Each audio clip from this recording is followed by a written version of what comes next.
Death wasn't supposed to move again. Sergeant Mara Kincaid repeated that thought like a failing prayer as she stood in the icy pre-dawn fog, watching the body bag on the gurney twitch for the third time. The morgue lights flickered above her, buzzing like trapped flies. The air was cold, but sweat slid down her neck in a thin, unbearable line. The outbreak was only 21 hours old. The first reports had called it an aggressive viral hemorrhagic fever. Then a neurological cascade. Then a mass psychosis event. But none of those technical descriptions captured what Mara saw now, what was happening beneath the black plastic bag as it trembled like something inside was remembering itself. Dr. Rowan Hale rushed in, his lab coat half-buttoned, eyes wild with exhaustion. "It's another reanimation," he said, not even trying to hide the shake in his voice. "Third one tonight." "Reanimation," Mara muttered. "You mean it's alive?" Rowan met her eyes. "No. It's not alive." He swallowed. "But it's not dead either." They stood in silence as the thing inside the bag pressed upward, slow at first, then more forceful, like it wanted to sit up. The zipper rippled. Mara lifted her rifle. Rowan lifted his trembling hands. "Wait, if we kill every sample, we'll never understand what's happening. We can't get ahead of it." "I'm not here to preserve samples," Mara said. "I'm here to keep this place from becoming a buffet." The gurney legs shrieked against the tile as the corpse bucked. A moan seeped out, wet, unnatural, stretched like two voices trying to speak at once. Then something else, a slow dragging of breath, as if lungs long rotted were trying to remember how to work. Rowan whispered, "It's learning." That word lodged in Mara's spine like an ice pick. Learning. Before she could respond, the bag split open at the seam. A pale, grayish arm punched through, fingers curled like claws. The corpse sat upright with a violent snap, its mouth gaping open in a soundless scream. But its eyes weren't blank. They were focused. They locked on Rowan first. "Mara," he managed before it lunged, body falling off the gurney and crashing onto him, teeth clamping down on his shoulder with a disgusting crunch. Rowan howled, flailing, blood spraying across the tile. Mara fired. The shot cracked the room open. The corpse jerked back, skull erupting. But it didn't fall. It didn't stop. It clawed at Rowan with jerking, rabid motions, jaw snapping like an animal too furious to know it had already died. Mara fired a second time, this one through the neck.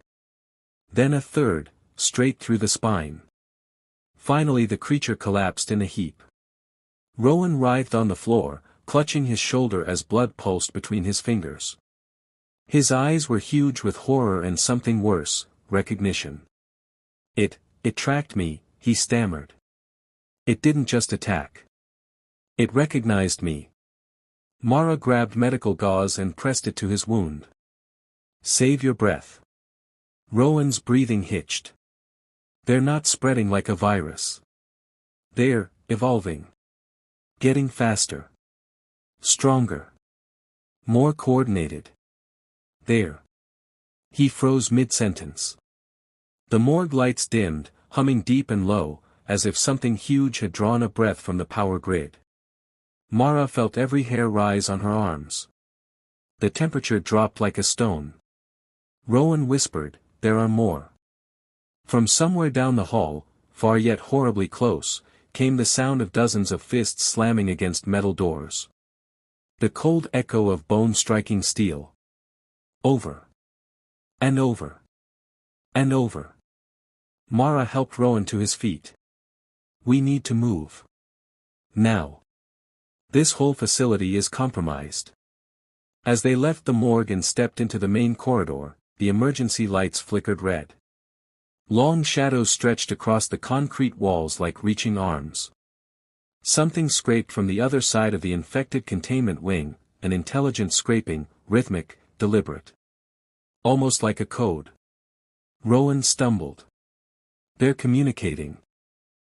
Mara steadied him. "Doesn't matter. We're sealing the doors and calling in evac. They made it halfway down the corridor when the intercom crackled. A distorted voice leaked through, warping into words that made Mara's blood freeze. We, rise. Rowan's breath caught.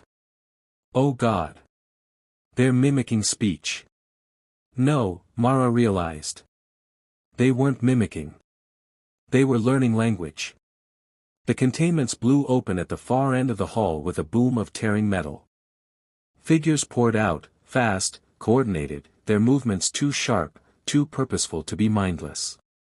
Mara lifted her rifle as the horde charged, eyes glowing with terrible awareness. Death wasn't supposed to move again. But Death had learned how. The hallway thundered with footsteps, too many, too fast, too coordinated to belong to anything that should have been dead.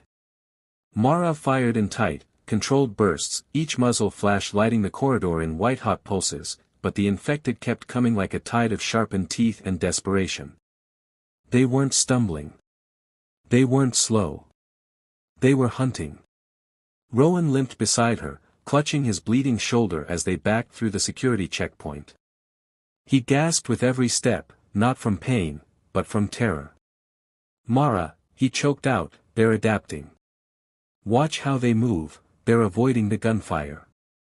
She didn't want to believe him, but she saw it, each creature ducked, weaved, and angled its approach like it remembered being alive, remembered combat, remembered fear, but no longer felt it.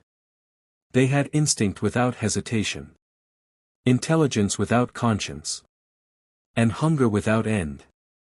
Mara slammed her palm against the emergency lockdown console. The steel blast door roared down just as the leading infected hurled itself forward, fingers scraping against the closing gap. The door sealed with a clang, followed by the crushing sound of bones obliterated beneath it. Then silence. A long, heavy silence. Rowan slumped against the wall, shaking violently, his face pale and slick with sweat. It bit through my lab coat. And the teeth, they were intact, not brittle, not decayed. Mara knelt in front of him. Stay with me. Don't pass out. He looked at her with trembling eyes. You don't understand. A corpse shouldn't have reinforced bone density. That thing was structurally stronger than a living human. Mara tightened the makeshift tourniquet on his arm. So we're fighting undead super soldiers. Rowan laughed a broken, delirious laugh. Not soldiers. Survivors. She didn't like the sound of that. Not one bit. A scraping sound echoed from the other side of the door, slow, methodical drags of fingernails across steel. Like they were writing. Something only they understood. Rowan stiffened. They know we're here. And they can't get through, Mara said. This door's military grade. A heavy thud struck the door. Then another. Then another. Mara swallowed. Probably. Their radios crackled to life. Bravo team, respond. This is tactical operations. Mara snatched hers up. This is Sergeant Mara Kincaid. The containment facility is gone. The infected are. The line cut with a shriek of static. Then a voice emerged, distorted, wet, impossible. Mara.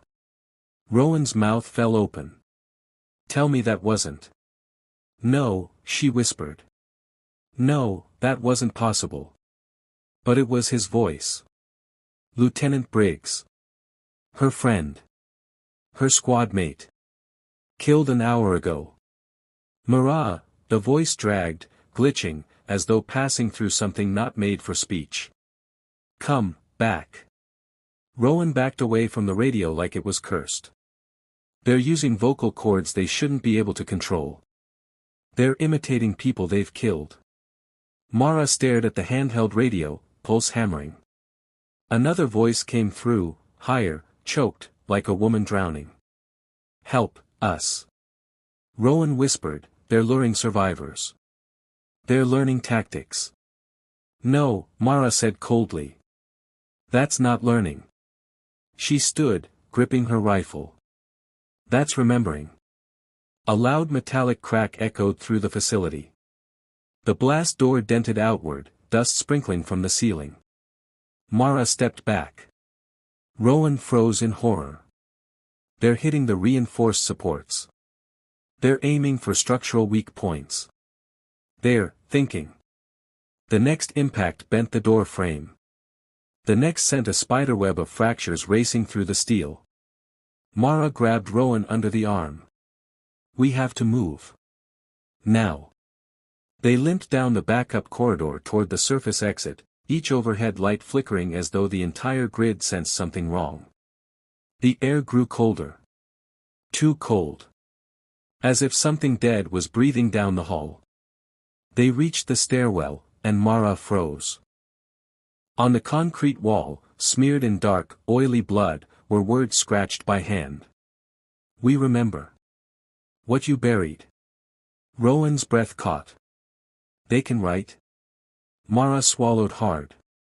Rowan, that's not handwriting. He looked closer, eyes widening. The lines were crooked, carved deep, uneven. Carved with teeth. Before either could speak, the lights snapped off, pitch darkness swallowing the hall. Then behind them. A whisper. Dozens of them. Soft, layered, growing clearer with every breath. We remember, we rise, we hunger. Rowan whimpered. Mara lifted her rifle into the black. They weren't alone. The stairwell door creaked open with a sound that felt too loud, too exposed. Mara pushed Rowan ahead of her, rifle raised, breathing steady only because panic would get them both killed. Darkness swallowed the narrow concrete steps, broken only by the faint emergency strips glowing a sickly green. Rowan limped, nearly stumbling on the first step. They're in the ventilation, he whispered. I can hear them crawling. Mara hadn't heard anything, until she did. The faint scrape of bone against metal. A soft skitter overhead. Then another. And another. Like insects. Like something dead trying to find a way in. Keep moving, she ordered. Slow is fine. Stopping is not. They descended, their footsteps echoing through the stairwell like they were walking down the throat of some enormous, sleeping beast. The deeper they went, the colder the air became, fogging their breath. Halfway down, Rowan stopped. His eyes widened in the dark. Mara, listen. She heard it. A low hum. Human voices. Not screams. Not growls. A melody. Soft. Gentle. Almost, beautiful.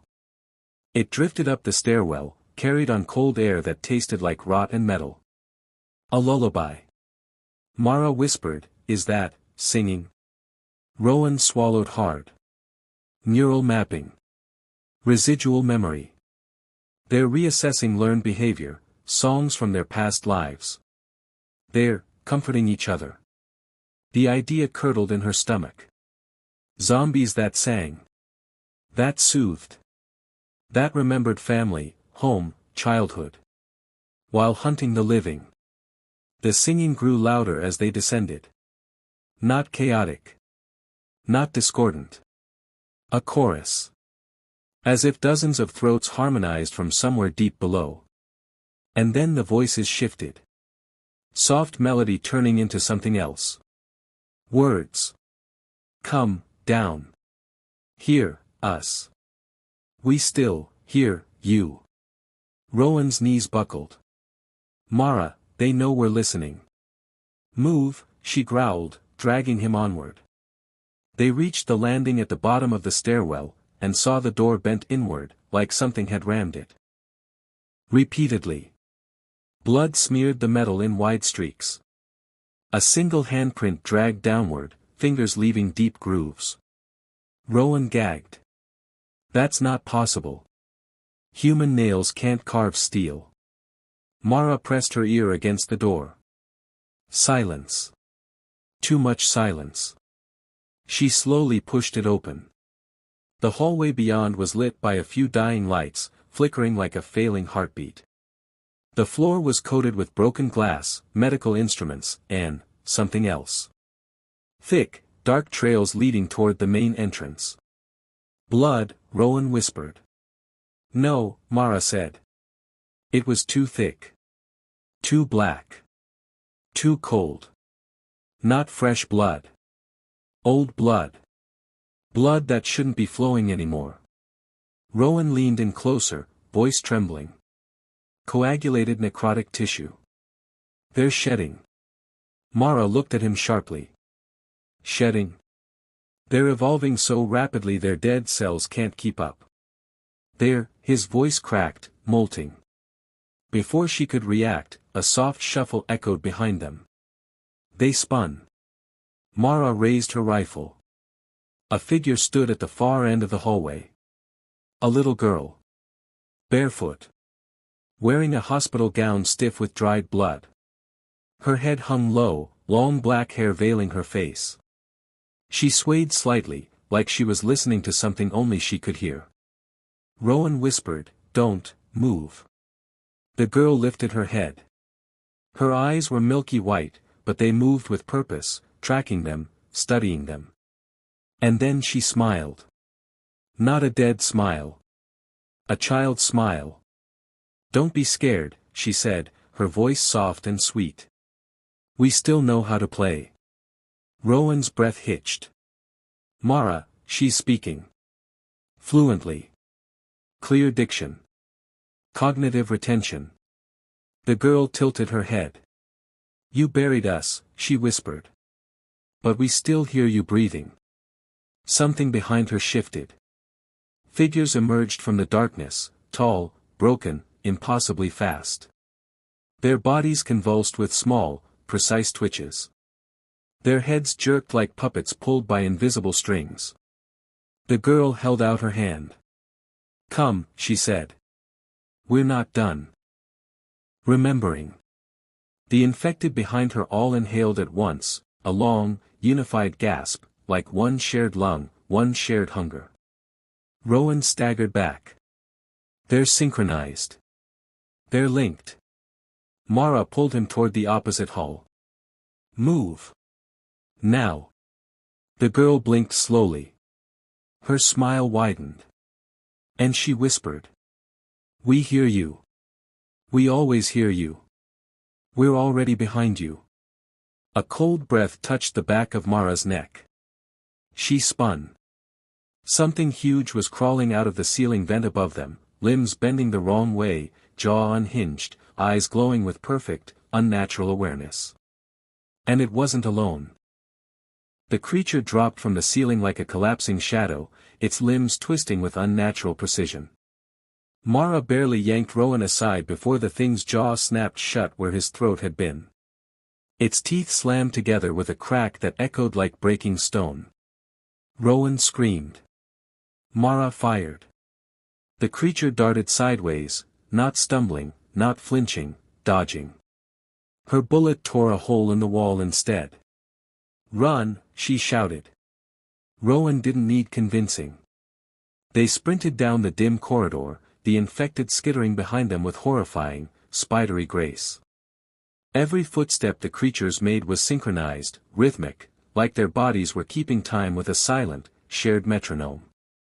Mara dragged Rowan through an open doorway into an abandoned operating theater. The overhead surgical lights flickered, swaying as if some unseen force breathed through the room. Rowan slammed the door shut and locked it. His breaths were sharp, frantic. "Mara, they're coordinating through something. A shared neural network. Like a hive mind." A voice whispered from the vents. Not a growl. Not a hiss. A whisper shaped with intention.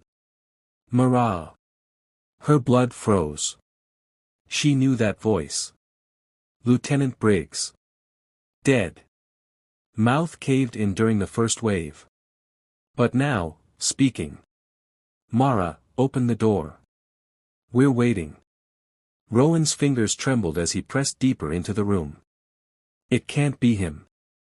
They're reconstructing patterns. Mimicking voices they've consumed. Mara lifted her rifle. No. It knows things it shouldn't. The voice returned, softer, broken, but unmistakably Briggs. Mara, you swore, you'd never leave us behind. Her throat tightened. A memory flashed in her mind, Briggs throwing himself between her and an infected, buying her the seconds she'd needed to escape. He'd died screaming her name. Now the dead were using it. Rowan pointed upward, voice cracking. They're not just evolving, they're accessing long-term memory fragments from the host brain. They're learning who we are. A sharp metallic squeal tore through the room. Something was crawling inside the vents, fast. Mara grabbed Rowan's arm. We're leaving. Now. Through the maintenance hall. But when she reached for the side door, it opened itself. Slowly. Deliberately. Like something on the other side was welcoming them. A figure stepped in. For a heartbeat, Mara's brain refused to accept what she saw. A man in tattered tactical gear. Chest torn open.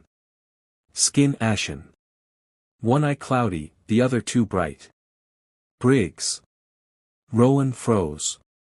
No, no, no, no, he's not reanimated, Mara. He's aware. Briggs looked at her with a strange recognition, head tilting like he was trying to puzzle out a memory beneath the rot. Mara, he rasped, voice glitching like broken audio. You always were the hardest to kill. Mara raised her rifle. Briggs, don't. His mouth twitched into a small, crooked smile. Don't be afraid, he whispered. We don't suffer anymore. The surgical lights flickered violently. And then, from behind Briggs, 3 more infected emerged, their bodies jerking in eerily coordinated movements. They were waiting for her. For Rowan. For something. Rowan's voice broke. They're surrounding us. They're anticipating our exits. Briggs took a slow step forward. You left me, he said gently. But we forgive you. Come home. Mara's stomach twisted. You're not him. Briggs blinked. We are him, and we are more.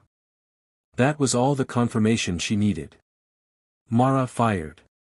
The bullet ripped into Briggs's shoulder, but instead of recoiling, he caught himself, recalibrated his stance, and surged forward with horrifying speed. Move, she screamed. Rowan dove behind an overturned gurney. Mara rolled aside as Briggs slammed into her, knocking the rifle from her hands. His breath was cold, like inhaling winter, and his fingers curled around her throat with a strength no dead body should possess. Mara, he croaked, leaning close. Join us, the pain stops. She drove a scalpel into his jaw, twisting until bone cracked. Briggs howled, stumbling back just enough for her to shove him off. She dove for her rifle. The infected behind him moved as one, lunging. A deafening explosion blasted through the room. Dust and sparks rained from the ceiling. Emergency sprinklers burst, drenching everything in freezing water as red emergency lights flared. Rowan stood in the doorway holding a thermal detonator launcher, shaking uncontrollably. Mara, run, he cried. The infected shrieked, high, layered, furious. Mara grabbed Rowan and sprinted through the blasted wall, lungs burning, ears ringing. Behind them, Briggs crawled through the flames, slow, deliberate, unhurt enough to continue. And as they fled down the corridor, Mara heard his voice echo, impossibly calm. We are becoming. We remember. We are coming for you. The world outside should have felt safer. Open space. Fresh air. Distance. But it didn't.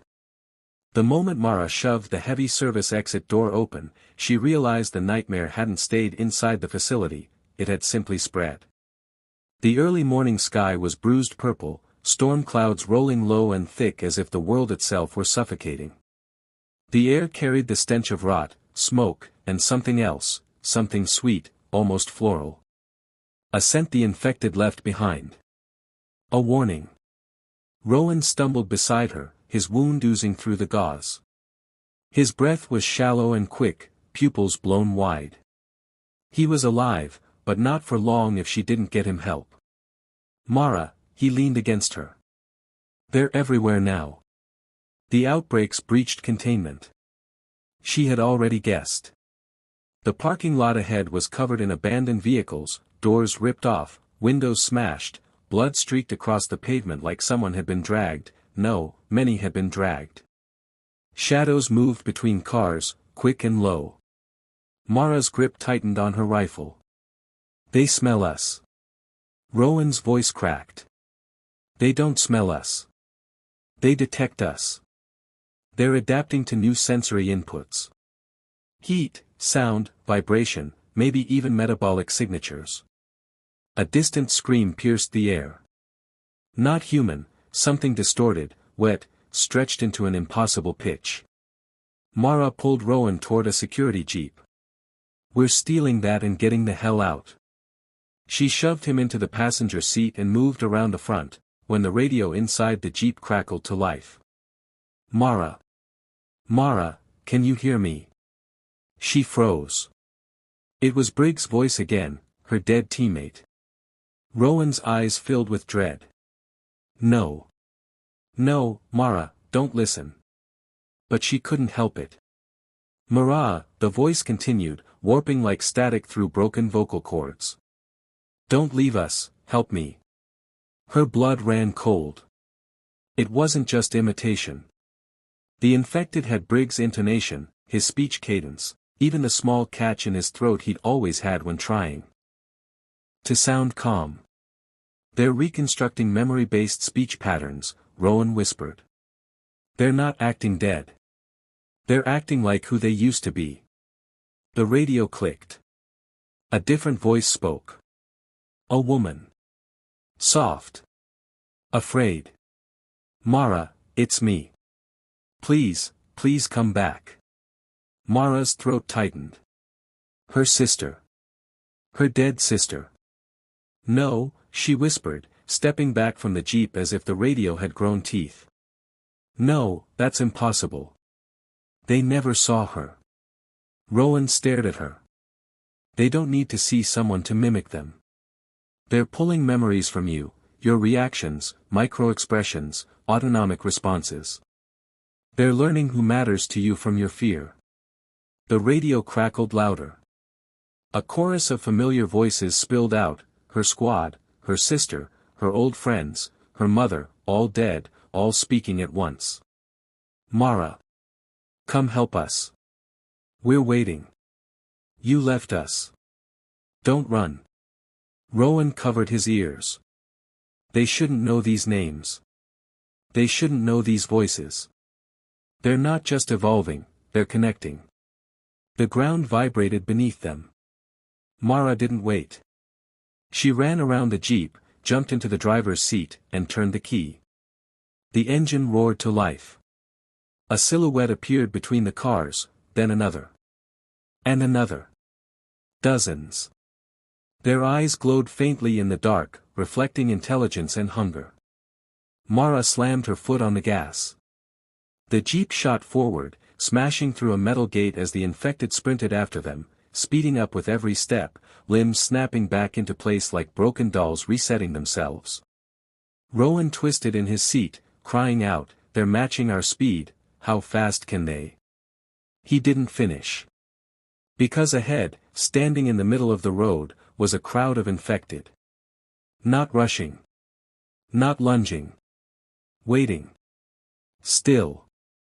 Watching. The little girl from the facility stood at the front. Her head tilted, her mouth curled into that same too innocent smile. "Mara," she said gently, though her voice drenched the air like oil. "We told you." Her small hand lifted. And dozens of infected stepped forward in perfect synchronization. "We're not done remembering." Mara swerved, but the infected moved like a single creature, closing off every escape path with unnatural precision.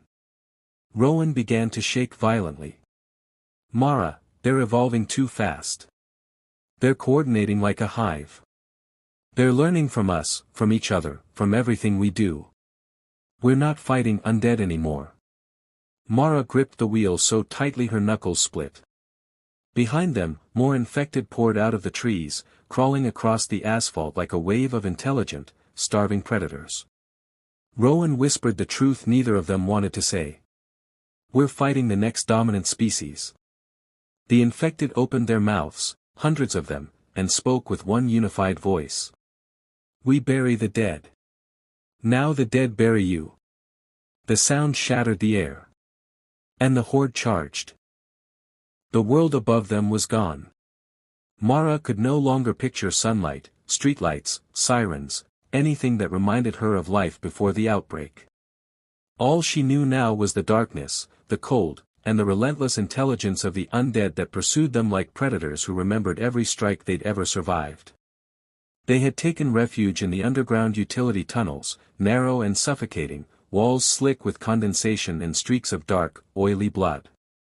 The smell was unbearable, a thick perfume of decay that clung to Mara's lungs like poison. Rowan trudged beside her, his shoulder still bound but worsening with every step, teeth marks crusted with old blood that oozed black. Every few meters, she glanced behind, expecting a shadow, or more than one, to strike from the darkness. And every few meters, there was one. Not random. Not mindless. Always calculating. Rowan shivered. They're following our patterns. Mapping our path. Every time we change direction, they anticipate it. Mara pressed her back against the cold concrete. They're smarter than anyone thought. Smarter than any human. She glanced down the long corridor, tracing the faint scratches along the walls, too deliberate to be accidental. Every mark, every smear, is a message. A warning. Or a countdown. Rowan's breathing grew shallow. We need to know what they're after. Why they're evolving. Mara shook her head. Why question it? We survive, or we die. They moved on, deeper into the tunnel system, where the hum of electricity buzzed low and dangerous. The closer they went to the city's central grid, the more they heard it, a chorus of guttural moans, low enough to vibrate through bone, punctuated by high, almost human pitches. It wasn't just sound. It was coordination. Communication. Orders. They reached a junction where the tunnel branched in 3 directions. Mara crouched, rifle poised, listening. The moans were louder to the left. A faint echo of screaming, of lives ending in perfect rhythm, drifted from the right. The center was silent. Too silent. Center, Mara said. Rowan's head snapped up. You're insane. That's probably where they're nesting. Mara swallowed hard. Then it's where we have to go. They moved down the center tunnel, every step heavier than the last. The walls began to be etched with words, deep, jagged grooves carved straight into concrete. Mara squinted in the dim red glow. You cannot hide. We see you. We remember you. Her stomach churned. She wanted to tear it away, to erase it, but something deeper in her told her to read. To know. To understand. Deeper still, the tunnel widened. And then they saw it. The heart of the outbreak. A massive chamber, the size of a small gymnasium, lit by flickering emergency lights dangling from frayed wires. Bodies, hundreds, hung from hooks and scaffolding, grotesque and still alive. Their limbs were twisted at impossible angles. Some clawed at one another. Others were suspended mid-step, jaws frozen open, eyes fixed in a horrifying mimicry of life. And in the center, a single figure stood, taller than any human, limbs unnaturally long, a skeletal frame covered with taut, gray flesh. Its head tilted in curiosity as it observed Mara and Rowan. Around it, smaller corpses shuffled and crawled, perfectly synchronized, every movement precise, every gaze fixed. It didn't run. It didn't attack. It studied. Mara whispered, "It's orchestrating them." Rowan's voice trembled. "That thing, it's the core. The apex. The evolution." The figure spoke. Not a growl. Not a moan. Words. Clear, deliberate words. "You buried us, yet you still live. You cannot stop what you've started." The smaller corpses echoed in unison, a chorus of familiar voices twisted into something alien. "We remember, we see, we rise." Mara raised her rifle, but every instinct screamed hesitation. Every bullet she fired before had slowed them, but never stopped them. And this was the source. Destroy it, and maybe the rest would falter. Miss, and she didn't want to think about what missing would mean. The figure stepped forward, deliberate, calm, intelligent. Its eyes glowed faintly, an unnatural blue, piercing through Mara like a living searchlight. The smaller undead shuffled closer, forming a ring around the chamber. They weren't attacking yet. They were hurting. Containing. Studying. Rowan whispered, his voice trembling. They know fear. They know strategy." Mara's hands tightened around her rifle. Sweat burned her eyes. "We kill the apex, Rowan. That's all we have. That's the only chance." The figure tilted its head, almost amused.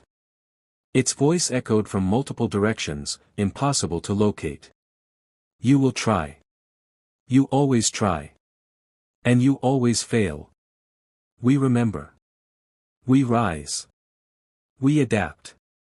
And as Mara squeezed her eyes shut, steeling herself for the attack, the chamber erupted in movement. Hundreds of bodies lunged with horrifying precision. The apex descended toward them, each step a measured blow, each motion a calculation. The war for survival had reached its heart. And Mara realized, too late, that they weren't just fighting the dead. They were fighting the next evolution of death itself. The chamber smelled of rot and electricity, a miasma that clung to Mara's lungs and burned her eyes. Around her, the evolved dead moved with terrifying precision. Hundreds of them. Every step deliberate. Every twitch calculated.